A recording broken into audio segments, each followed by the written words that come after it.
यसो नगर्नुहोस् न जबरजस्ती म जानै तयारै छु त लैजानुहोस् न कति समय लानुहोस् मलाई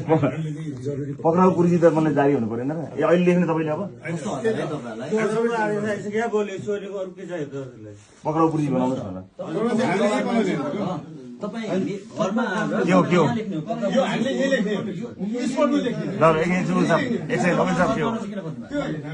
एकछिन पक्न ए भाइ ठिक छ त मलाई दिनुहोस् न त ल्याउनुहोस् कि ल्याउनुहोस् मैले सही गर्नु पऱ्यो नि मलाई दिनुहोस् पक्राउ पुर्जी कस्तो अचम्म यार एउटा पक्राउ दिनुहोस् न पक्राउ पुर्जी लेख्नुहोस् दिनुहोस् न भइगयो त